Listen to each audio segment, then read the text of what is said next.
This is Dr. Life in the business of saving lives. First responders responding to unnatural, artificial, man-made disasters. Happy and proud to announce the Holywoodgrail. Holywoodgrail Club and Spa. Holywoodgrail Gyms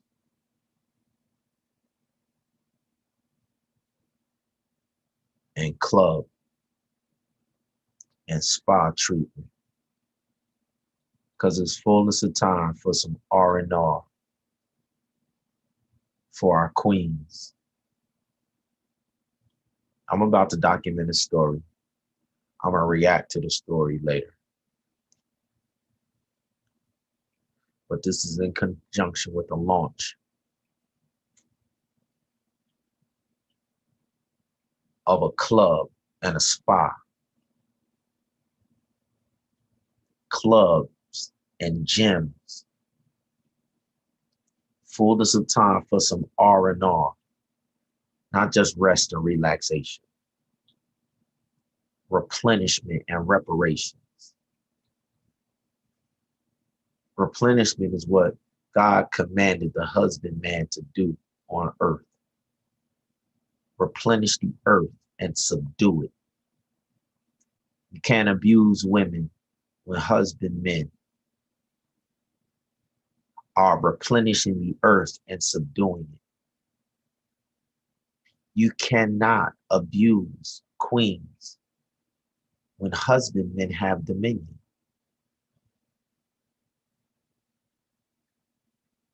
So since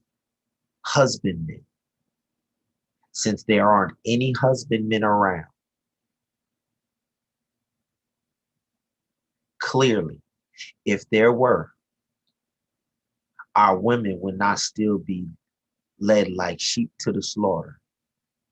Our women would still not be going out like sheep among wolves.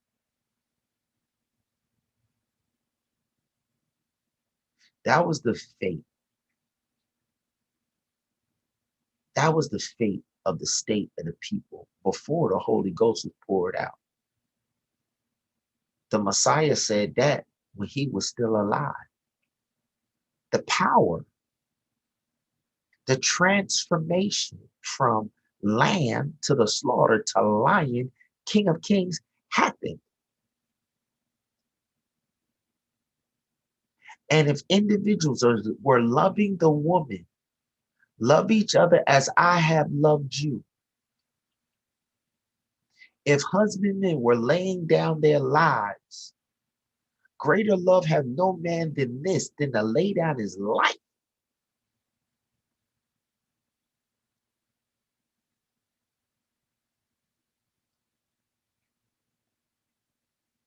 So women,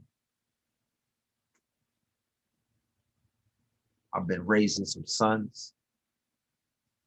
I've been raised by some husbandmen. I got some brothers that's some husbandmen. And on behalf of the last husbandmen, we're creating a safe haven. So I'm going to play you a story that we're committing to in our circles and in our safe haven called the United States of America. Every corner of it. Every corner, every estate. We don't have no estate, no states in the United States of America. Ain't no Uncle Sam here. Ain't no European predator safe.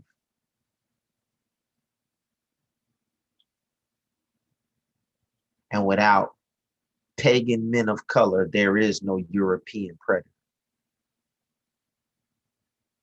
The root cause of the destruction of the woman is the black male of color.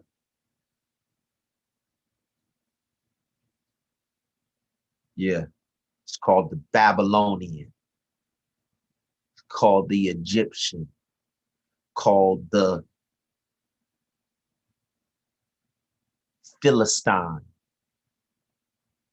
called the Black Moor.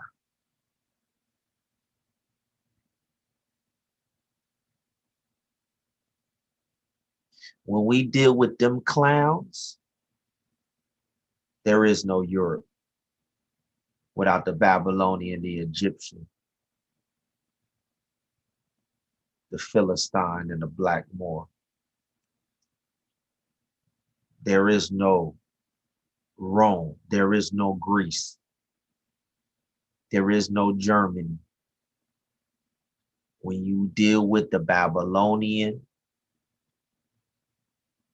the Egyptian, the Philistine, and the Black Moor, our ladies will finally be free. And I'm telling you, ladies, on behalf of the husbandmen,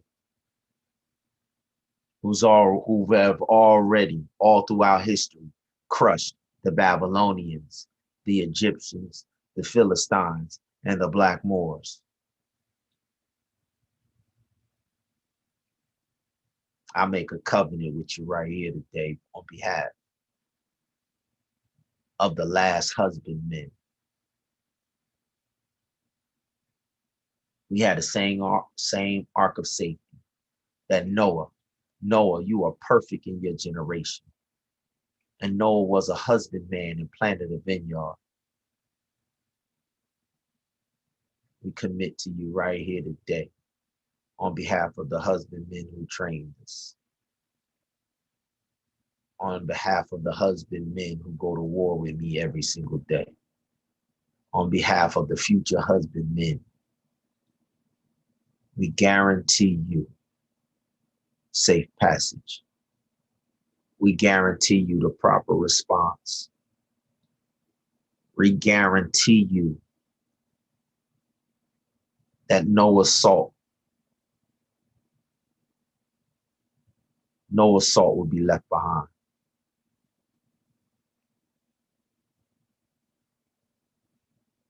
Not one sexual assault victim left behind.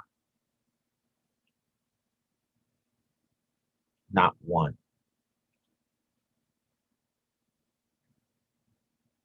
So I'm gonna play you we're gonna call it the last assault victim. I'm gonna play you the last assault. It's October 27th, 2020. This is the identical vow that Joshua made when the Creator had given him the promised land. The United States of America has been given to the husbandman. We dare anybody to challenge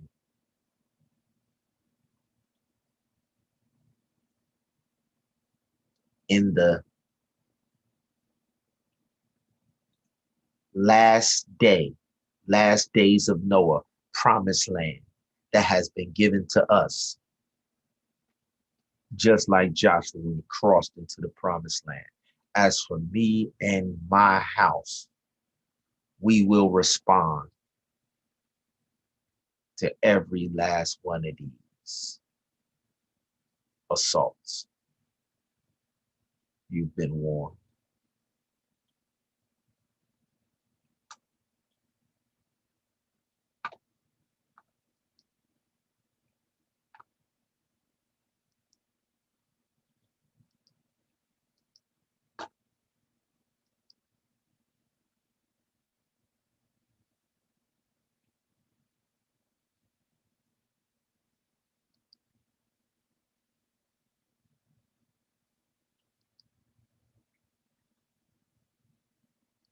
of your voice, you know, but in a very low and calm tone. You can literally vibrate a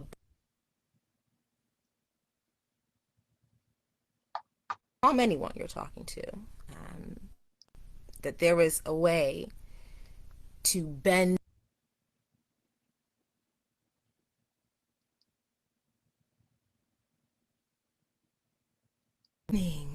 Good morning.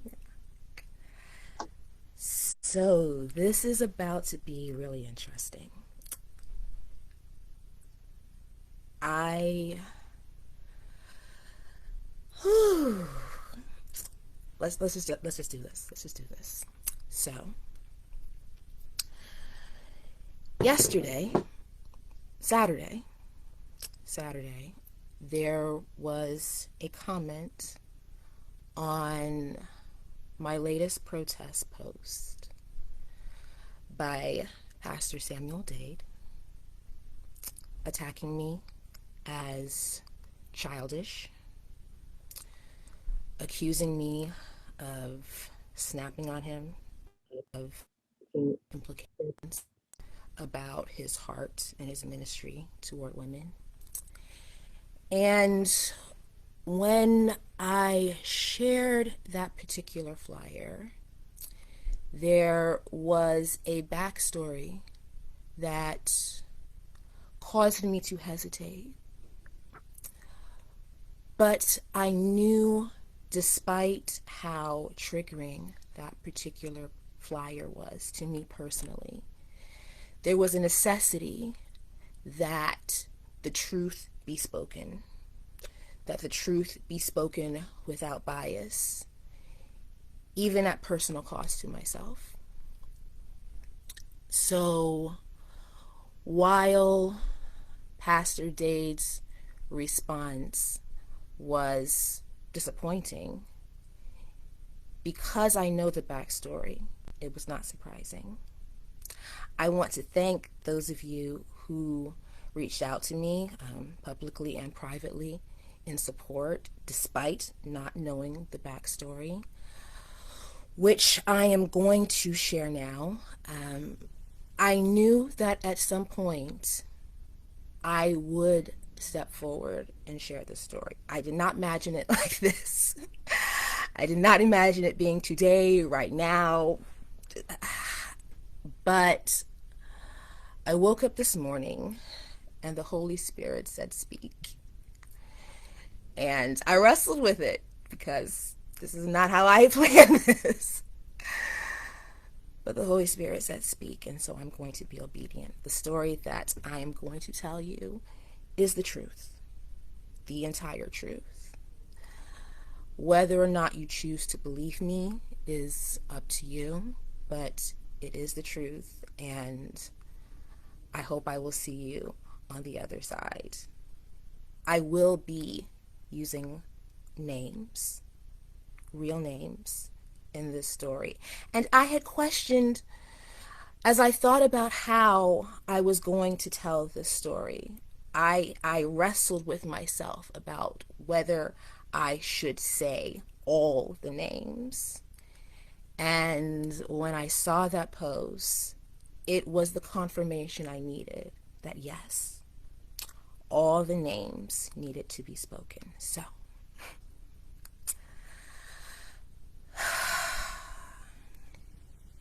June 11, 2009, both of my parents were killed in a car accident. I had just turned 23 the month before, and as the eldest of my siblings, the responsibility of estate management and arrangements and all of that fell to me. And as many of you know who have had to deal with situations like that, nobody is prepared for something like that. Usually, if you are going to bury a parent, you're, in your 50s, 60s, you've had a whole life with them and you have a whole life of experience to draw from. And even then, who is taught how to plan a funeral? Who is taught how to deal with funeral homes and estate lawyers. No, nobody, nobody is really prepared to deal with something like that. Least of all when you are 23. Least of all when it's both. I was completely out of my depth.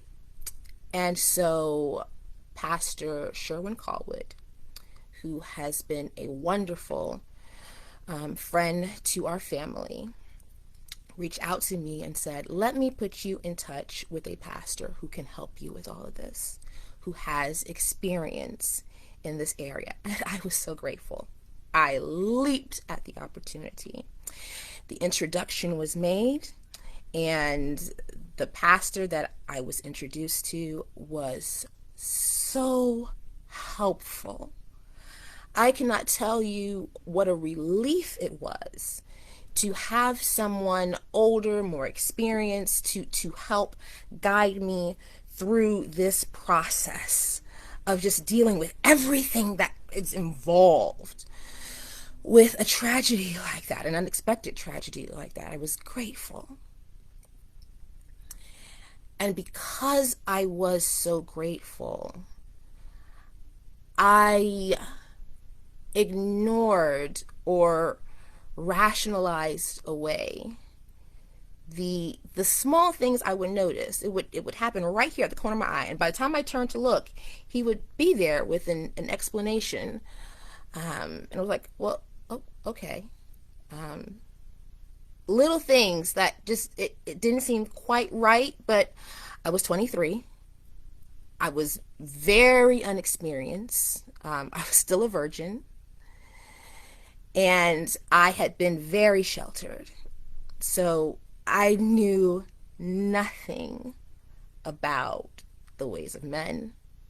I knew nothing about my body, my sexuality. I didn't even know what size bra I wore. That's how ignorant and naive I was, poor little thing. So when this pastor started doing little things, holding my hand.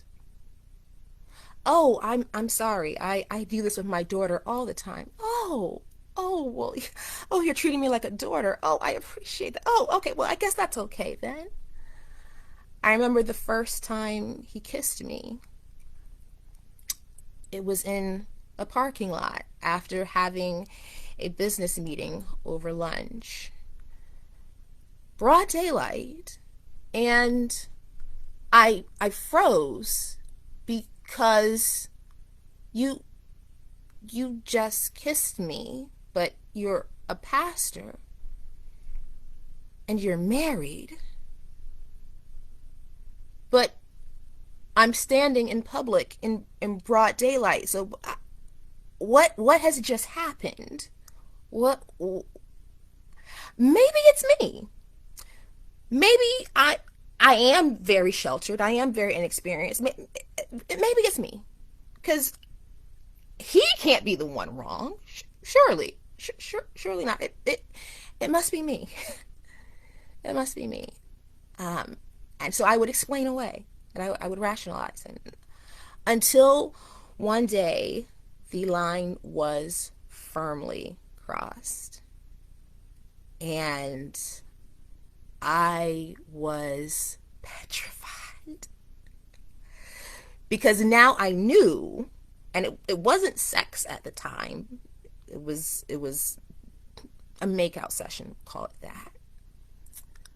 But I knew this is wrong. Oh my gosh, this is wrong. He's old and he's married. And what is happening? Oh my gosh. And he began to speak to me softly, quietly. He would tell me years later that if you come and you stand very close to a woman and you speak right into her ear and you use the bass of your voice, but in a very low and calm tone. You can literally vibrate a bone in her ear that will begin to calm her, calm anyone you're talking to. That there is a way to bend someone's mind, his words. But at the time, I didn't know any of this. All I knew that very much like a snake being charmed by the artist with the flute, I listened, and slowly he managed to convince me, almost, that it wasn't wrong. He was so lonely. He didn't know how much, he had needed someone like me in his life. How I had just seduced him with my wisdom, with my maturity. What a blessing from God I was to him. How he knew that this relationship wasn't going to be something that lasted forever. How could it? I was so young, and of course I had all my life ahead of me, but he was just so grateful that God had brought me to him at this point in his life, and it meant so much to him to have me in his life. And I didn't fight it. I tried. I did try, and many women who have been victims of abuse know about the trying. You will try. You will try to leave, and yet this person has something that you need. So you will have to go back.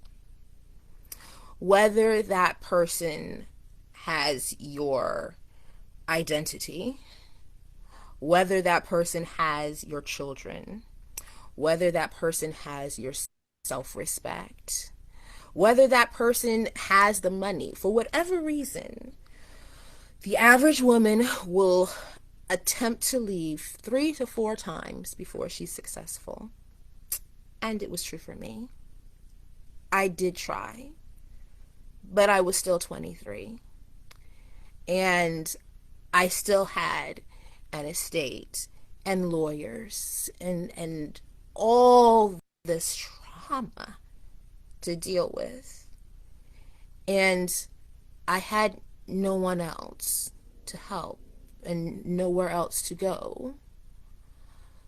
So I would go back. And he would be so good and so loving and so kind and so gentle, and he would help me. Even at the times where, I hadn't done everything that he told me to do, and I would try to lie and cover it, he would still support me. He would still be there for me. And so I kept going back.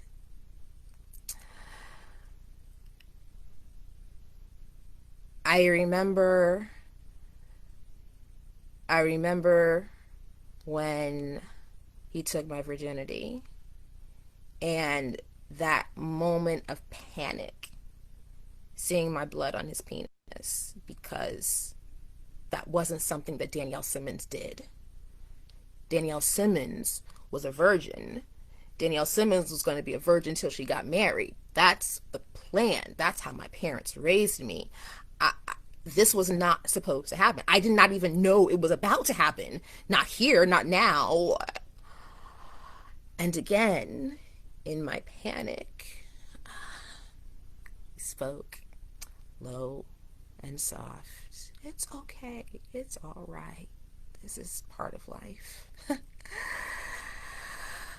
It would be 2 or 3 years before I would be able to break the sexual tie of the relationship.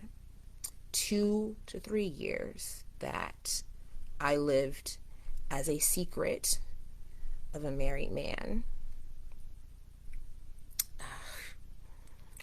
There was one occasion where he got me a hotel room to come and see him. A Saturday, he came from his church to the hotel room. had sex with me, and put his suit on and went back to church. And I thought, there's something wrong about this picture.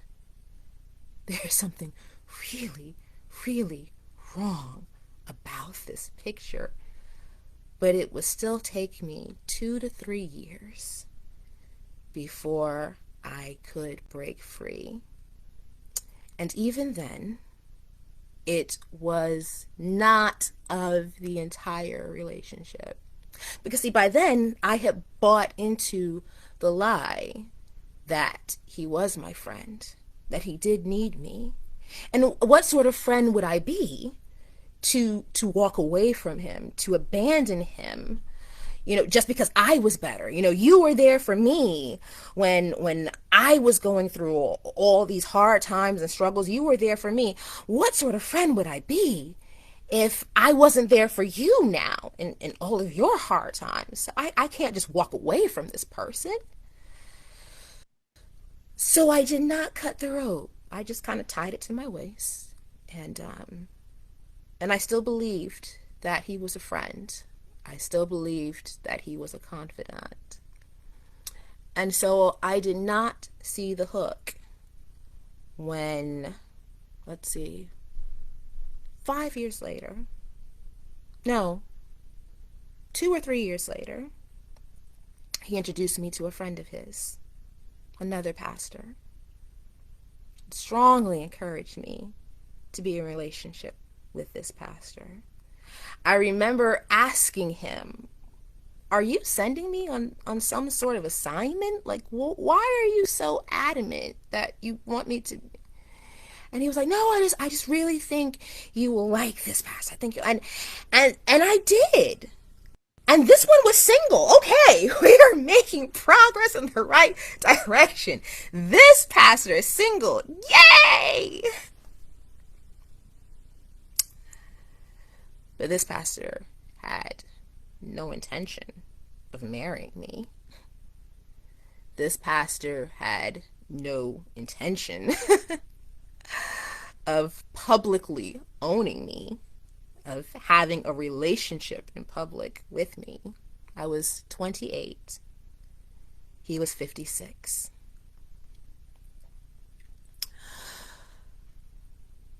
And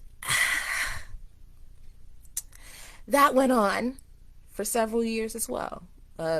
Friends with benefits arrangements, we'll put it that way. Of me hoping that maybe he would change his mind, that, if I were good enough, if I were available enough, understanding enough, maybe he would change his mind and choose me. That's not how this works.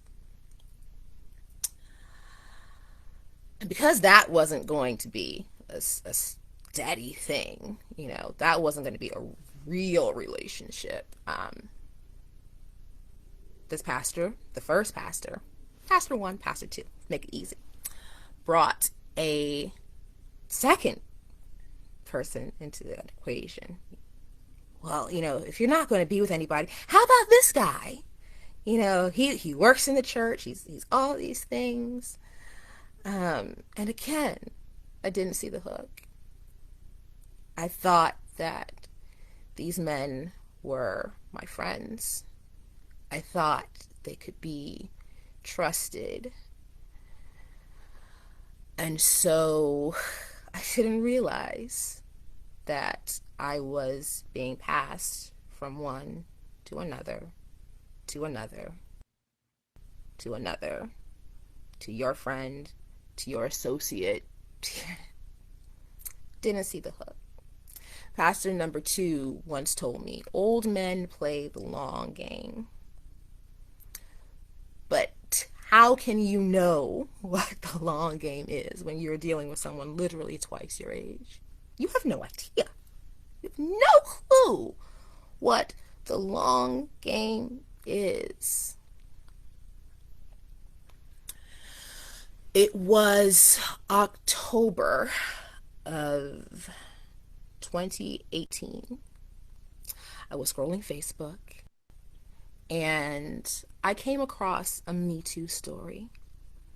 A woman my age was writing about a man who had led tours for graduating seniors. He would take them on trips around the world. He positioned himself kind of as this shaman, spiritual leader who was in touch with all these different native ceremonies and the like. And as she was describing how this person led her into a sexual relationship, I began to feel unsettled as I read her story because it sounded uncomfortably familiar. The things that she said this man said to her and did to lead her along this path to getting what he wanted from her. It sounded so, and I was racking my brain. Why does this sound familiar? Where have I heard these lines before? Wait. No. No, that can't be. That can't be.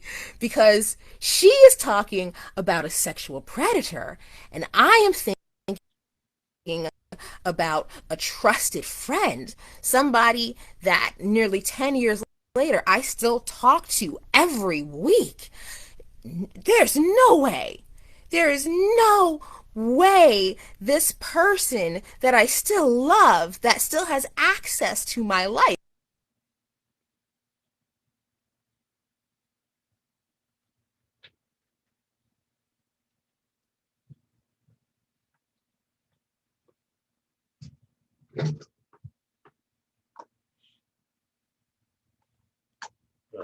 One second.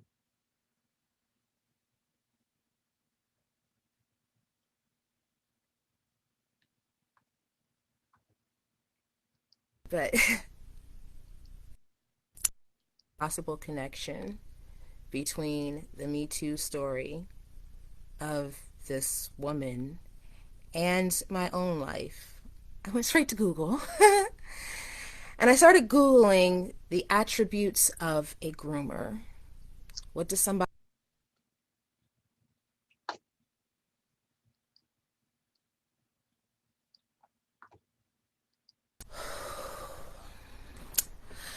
Not sure what happened there, but yeah, we're going to tell the story.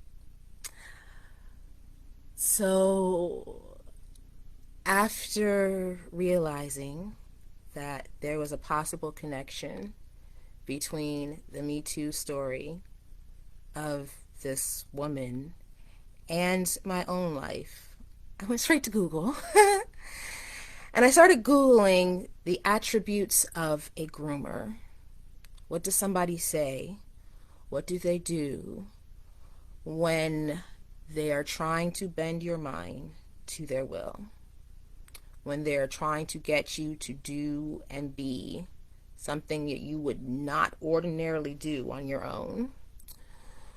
How do they win the trust and the loyalty of the deceived so that you cover for them and defend them even against your own best interests? And it was a little difficult at first because most articles are written about the grooming of children. There aren't as many about the grooming of adults, of women. But I found some, and my heart dropped because with every article I found, every checklist, every attribute, he was a perfect match. And I realized that everything I had believed up to that point about him, about all the men that he had put into my life, was not true. None of it was true. I realized that at that point in my life, I had had 4 sexual partners. Only one of them had I chosen myself. All the others were this pastor, his friends, and one of them had raped me. I was literally on the floor. It was too much to bear. I was literally on the floor in shock, in pain, as 10 years of my life just got ripped away. How could you? I was 23, dealing with the most traumatic moment in my life. And that is when you decided to take advantage of me? Pastor Herman Davis. And then you pass me to your friend, Pastor Marcellus Howard.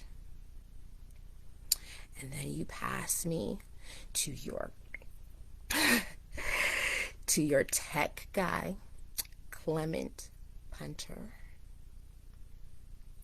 And you leave the door open for your friend to try his best to get at me, Pastor Bates.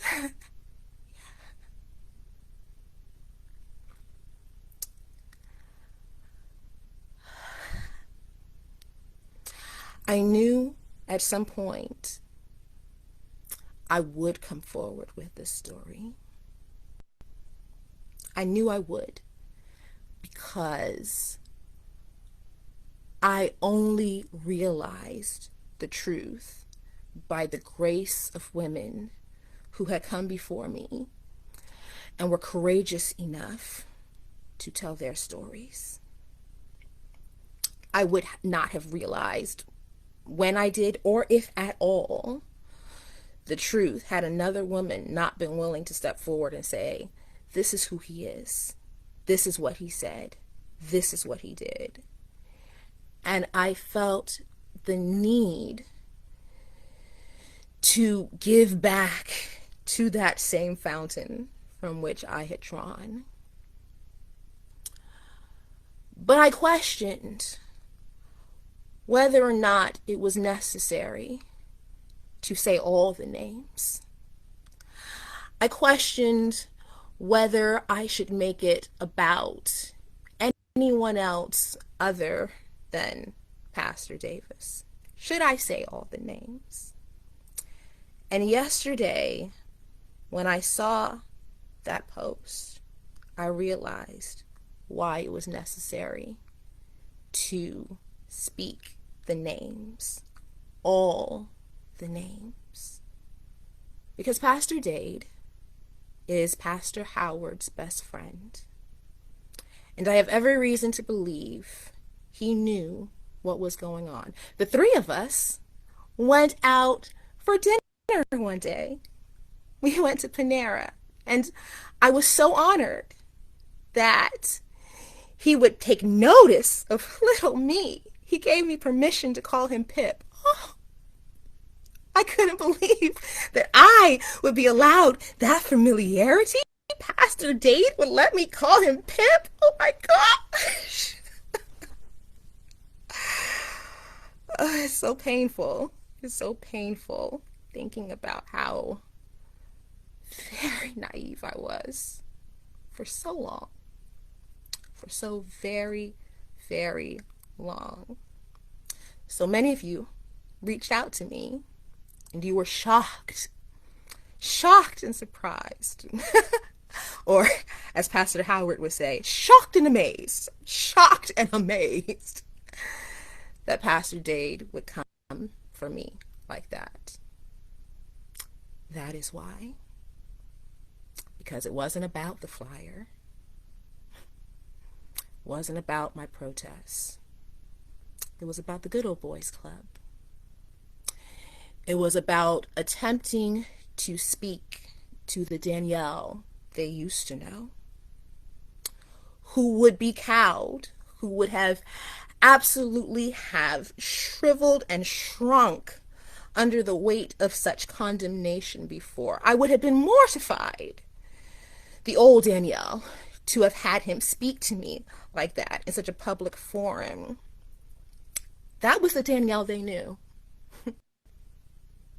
That is not the Danielle of now. The Danielle of now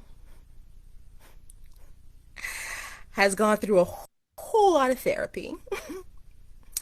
The Danielle of now has got a community of support who I told the truth, the whole truth, and who loved me and believed me and said they would stand by me when I was ready to own my truth. The Danielle of now understands that there are consequences to standing in this space and speaking these names.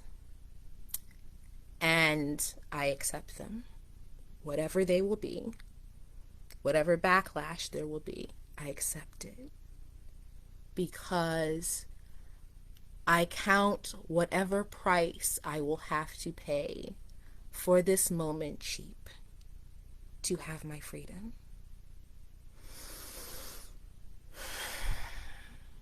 And now I have it. So, if you're a woman listening to this and you at this point would rather not associate with She Speaks, the Women's Clergy Network of Andrews University is creating a database, and you can and you should list there if you would rather not participate in She Speaks. If you would rather not be involved in Freedom Week and all the things that we have coming up, there are loads of women right now who are creating and who are sharing. You don't have to get it just from me. As you saw on that post, God has raised up an army of women. And if for whatever reason you feel that you cannot be in this space, I understand. I hold nothing against you. I just ask that you go and you find what you need from some other woman. It's okay, truly. If you are a woman who has your own story, who has your own hurt, who has names that you have not spoken, I will say this to you. If you choose to come forward, do not do it because you want revenge. Do not do it because you want him to pay. Do not step into that space with that spirit. Do it because you are grateful. You are so grateful for the community of women that have come before, and because you have a heart of love for the community of women who are coming after. I have no idea what this will cost me, and I accept that cost. I accept it. I am not captioning this outing him. I'm captioning it outing me, because I will not make this about him, about them. I'm speaking my truth, and I will pay whatever cost there is. Please understand, though, if anything happens to me, I do have a community who is aware, who I have given all the receipts. If anything happens to me, my community has all the receipts. I love you guys. I thank you for how you have embraced me. I thank you for how you have listened to me. And I ask that you will be equally as embracing and as loving to other women who will speak or be exposed for their brokenness, for their hurt. There is the assumption that, once you're grown women, you make your own choices and own decisions. And well, she knew. Maybe not. Maybe not. Maybe she was acting out of a deep place of hurt. Maybe she was making decisions based on the lies that she had been told about herself and her worth. Maybe she made decisions out of ignorance because nobody told her the truth about her sexuality, about her body. This is why I am so passionate about this platform, because I recognize that had I been told the truth, so much of my life might have been different. But I am here now. I will speak my truth now. And I will be here for any and every woman who is also struggling to find her place and her truth. So, whatever comes next, in the words of a famous martyr, come forward, apply the fire boldly to my face. Were I afraid, I would not be here. Much love.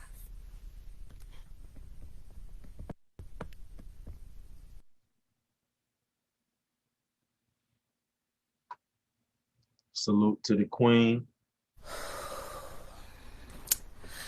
Not sure what happened there, but yeah, we're going to tell the story. So, after... Salute to the queen for her courage, her strength. I'm not going to do the reaction right now. I'm just going to put it up raw like it is. Come back later. I'm going to chop it up and I'm going to dress.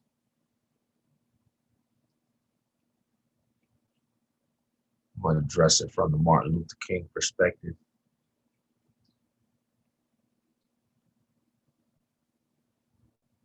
Injustice anywhere is a threat to justice everywhere.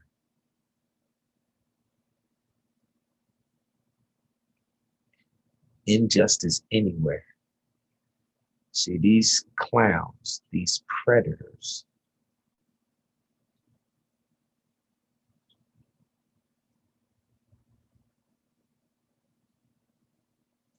I ain't going to get into it right now. Y'all come back. Y'all come back. We're going to get into it. We're going to deal with it. Believe you me. Peace.